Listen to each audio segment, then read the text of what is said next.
Russian President Vladimir Putin ordered government officials to only use Russian-made cars. Putin signed on the official order yesterday. He said the move is aimed at developing Russian brands. However, Putin did not specify whether foreign cars that are assembled in Russia can be used for official purposes.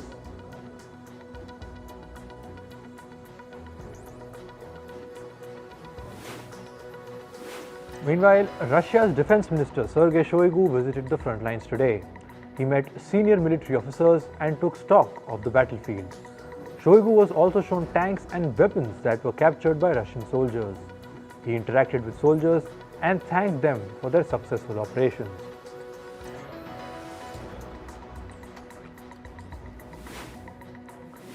Poland's Prime Minister said that the Wagner mercenary group had deployed more than 1,000 troops in Belarus. This is close to the Polish border. He said, and I quote, "The Wagner group will try to create chaos in NATO's eastern flank." In response to Wagner's troop deployment, Poland has rushed thousands of soldiers to its eastern border. Warsaw also deployed tanks and attack helicopters in the region.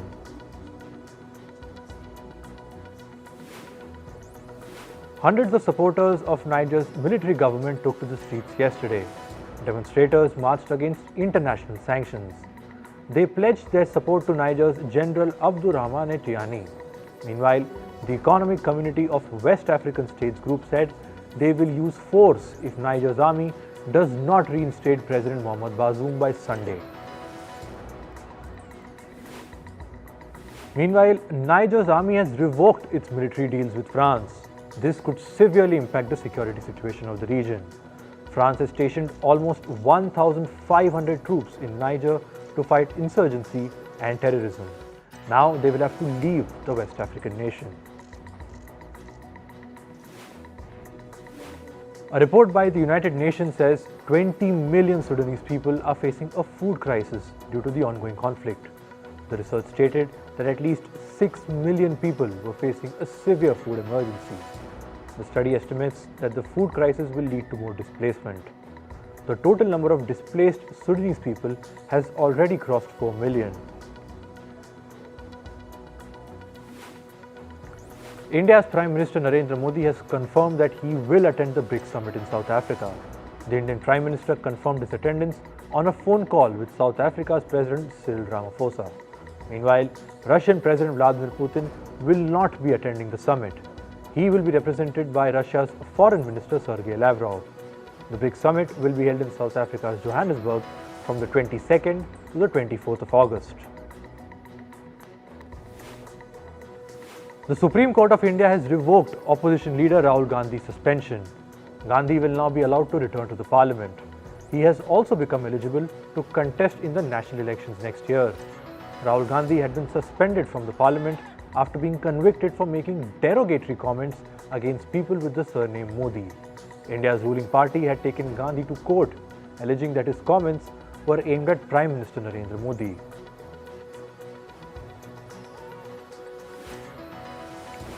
More clashes erupted in the northeastern Indian state of Manipur yesterday. At least 17 people were injured as locals clashed with police officials. During the clashes, some miscreants broke into a police station. According to officials, various pistols, rifles, and over 19,000 bullets were stolen. A curfew has been imposed in the region after yesterday's violence.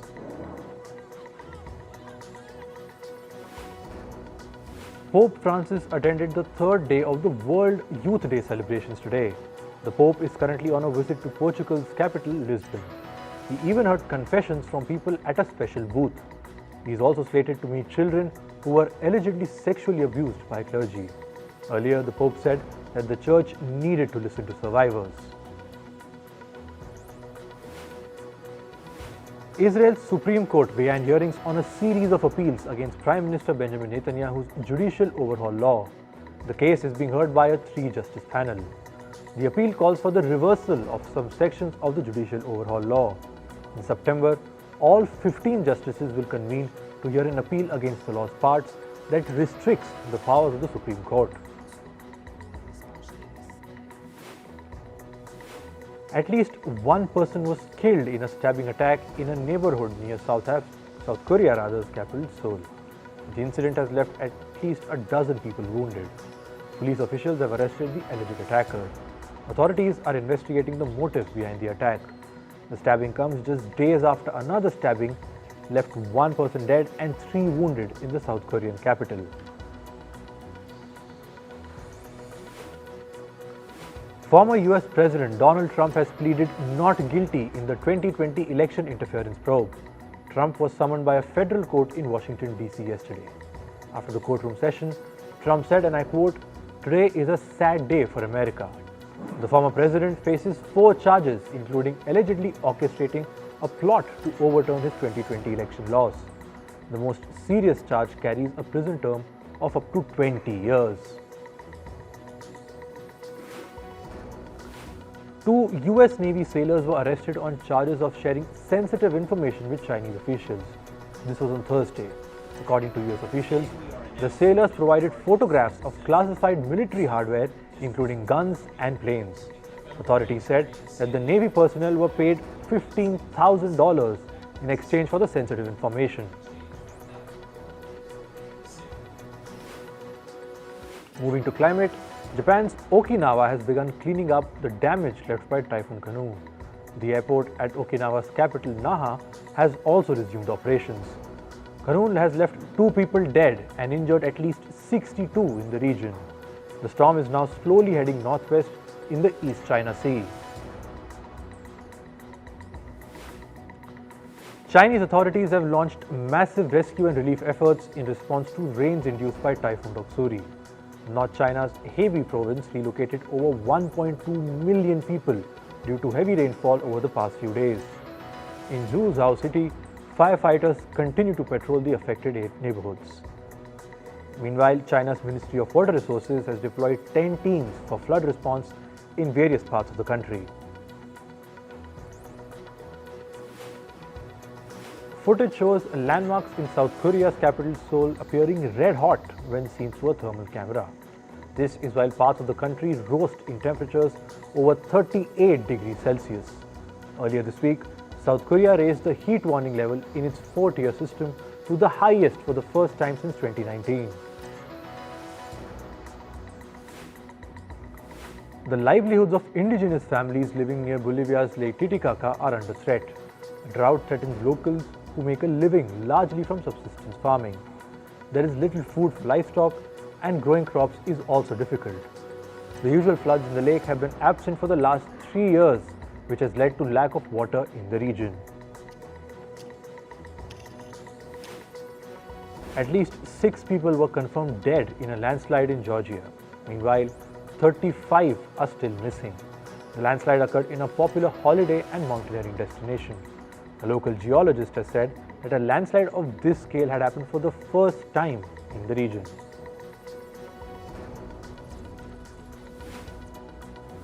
Deforestation in Brazil's Amazon fell in July to its lowest monthly count since 2017.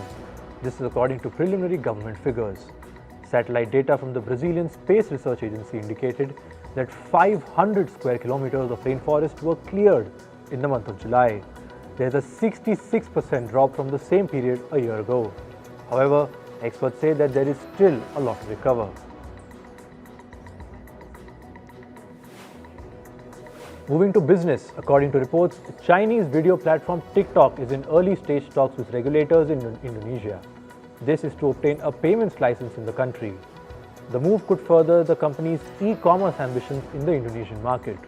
In 2021, Indonesia became the first market for the Chinese firm's e-commerce business called TikTok Shop. Its latest move comes at a time when TikTok faces intense scrutiny in most other countries, including the United States.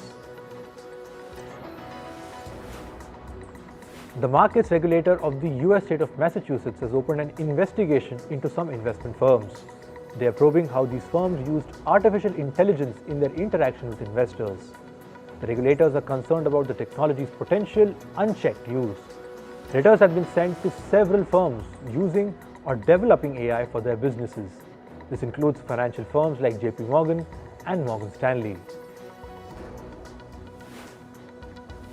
A court in Moscow has fined Apple 400,000 rubles, that's about $4,000, This is for not deleting content on Ukraine from its apps and podcasts. Russia believes that the content was inaccurate. The country's media regulator reportedly notified the company that it needed to remove the information. Moscow alleges that the content was aimed at destabilizing the political situation in Russia. Morgan Stanley has upgraded its view on Indian markets to quote-unquote overweight from equal weight. This means that it expects India's economy to perform better in the future. According to the company's valuation, India is now the top-ranked and most preferred nation among emerging markets. This was pushed by supportive foreign inflows, macro stability, and a positive earnings outlook.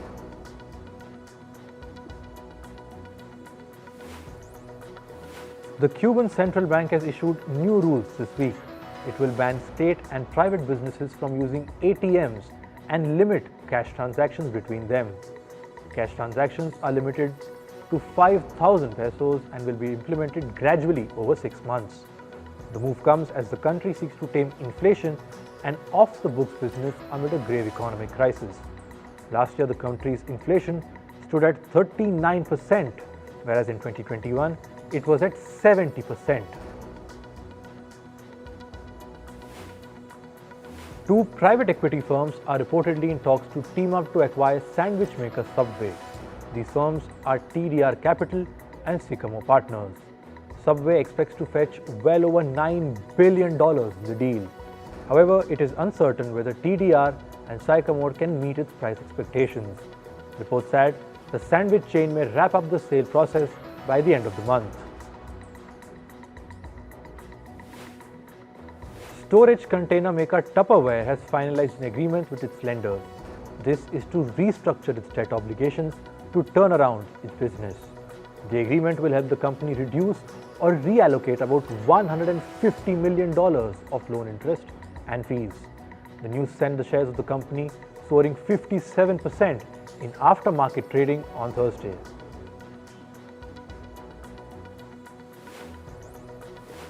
Hyundai Motors and its subsidiary Kia are recalling more than 91,000 vehicles in the US. The recall is because of potential fire risks. The company has also urged owners to park their vehicles outside to mitigate any mishap. Kia said it has 6 reports of its vehicles catching fire, but no accidents or injuries. Meanwhile, Hyundai has 4 such reports.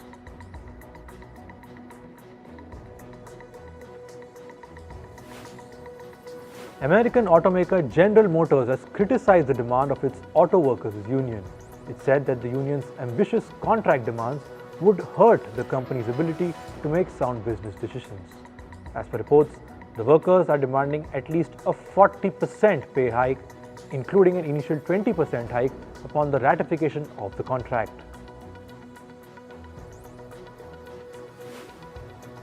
Chinese electric vehicle startup Xpeng's chief executive officer has come out with a statement. The CEO claims Xpeng's partnership with Germany's Volkswagen will benefit both the companies. It also said it will also help promote China's new energy vehicles in the global market. Last month, Volkswagen had announced it will acquire a nearly 5% stake in Xpeng. Moving to sports, in cricket, the West Indies beat India in the first T20 match by 4 runs. This is in the ongoing 5-match T20 series. West Indies won the toss and opted to bat first. They set a target of 149 runs, which India failed to chase down. The second T20 will be played in Guyana on Sunday.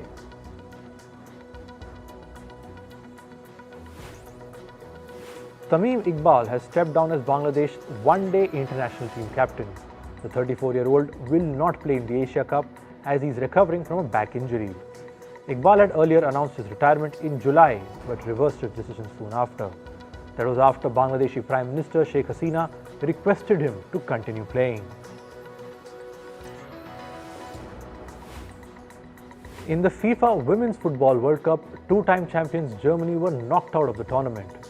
This is after their match against South Korea in the group stage ended in a draw. Both the sides scored 1 goal against each other. Germany failed to qualify for the knockout stage after Morocco won against Colombia. Debutants Morocco qualified for the knockout stage in the Women's World Cup. They beat Colombia 1-0 to secure a spot in the round of 16. The goal by Anissa El Amari took Morocco through to the next round. Zambia's Women's World Cup coach has been accused of sexual misconduct. FIFA said it has received a complaint and the matter is being investigated. As per reports, the team's coach allegedly rubbed a player's chest after a training session. The incident was reportedly seen by other squad members. In badminton, India's HS Prannoy qualified for the semi-final in the Australia Open. Sen lost the first round against his Indonesian opponent but rallied back 21-17 and 21-14. He will now play against his compatriot Priyanshu Rajawat on Saturday.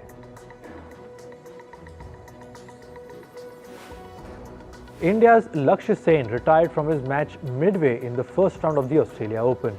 He was playing against his compatriot Kiran George but had to pull out due to an injury. The scoreboard was at 5-0 in George's favour when Sen retired from the match. In hockey, the Indian men's team defeated China 7-2 in the opening match of the 2023 Asian Champions Trophy yesterday. The tournament is being played in the southern Indian city of Chennai. India had registered a 3-0 lead within just the first quarter of the match. Then, China scored 2 consolation goals. However, India pulled back with 4 more goals to seal the victory. In gymnastics, 7-time Olympic medalist Simone Biles is all set to make her way back at the 2023 US Classic. Biles has not competed since the 2020 Olympic Games in Tokyo. She had taken a break from the sport to focus on her mental health. The US Classic will begin from the 4th of August. The Canadian province of Alberta has withdrawn its support for a bid to host the 2030 Commonwealth Games. The government of Alberta said this was because of rising costs. Authorities said that the bill, which is estimated at $2 billion, is too high for them to bear. There are currently no other firm bids to host the 2030 Games.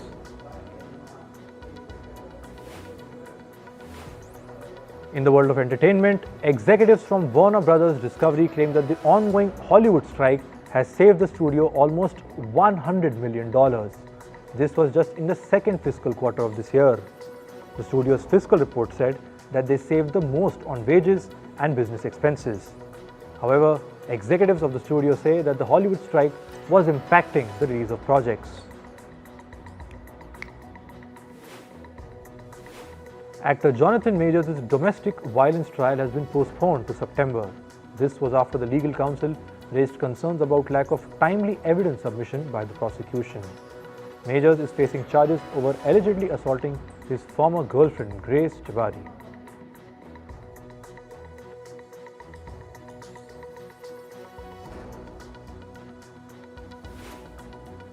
Actor Uma Thurman and her real-life daughter Maya Hawke will be seen together in a movie.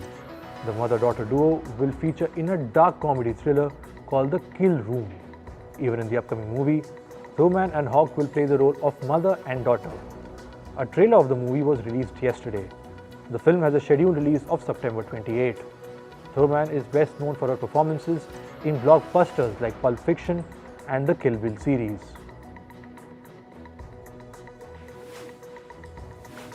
Singer Taylor Swift has granted Canadian Prime Minister Justin Trudeau's wish. She has announced 6 dates for her Eras tour, which will now include live performances in Canada's Toronto City. Earlier, Swift did not have any dates in Canada, despite the Eras tour being a global show. The Canadian Prime Minister requested the American singer to make a few stops in his country too. Trudeau even said that he was a Swiftie, which is the term used for fans of Taylor Swift. Actor Ryan Gosling's song I Am Just Ken has made it to the Billboard Hot 100 list. The song is featured in the Barbie movie. I Am Just Ken currently sits at the 42nd position on the music chart. It's now the fourth song from the Barbie movie to feature in the Hot 100 list. Other songs from Dua Lipa, Billie Eilish and Sam Smith are also on the Billboard.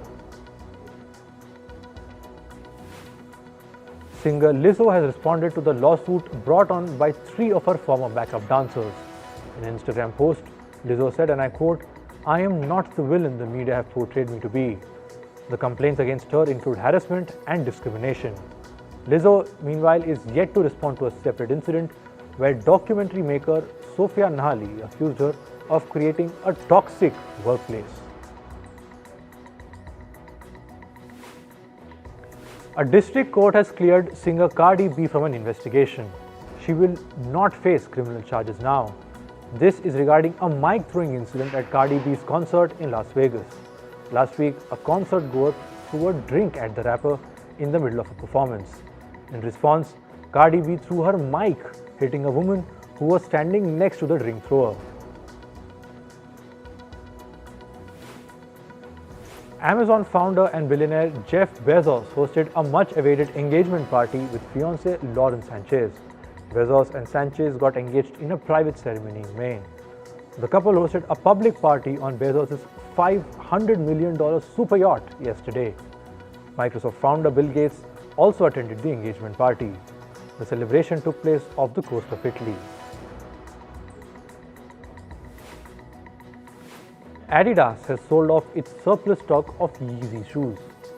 Sales generated revenue worth over $430 million. Adidas cut ties with Ye, formerly known as Kanye West, in October last year. This was over Ye's anti-Semitic and racist remarks. The Yeezy shoes were a collaboration between Adidas and Kanye West. And finally, legendary singer Freddie Mercury's belongings are up for auction. Thousands of items owned the lead singer of the iconic band Queen are on display in London. The Sotheby exhibit will sell Mercury's items in a month-long auction. At the heart of the auction is Mercury's black Yamaha piano. This was the same piano he used to compose the famous song Bohemian Rhapsody. Also on sale are Mercury's handwritten lyrics for the song We Are the Champions.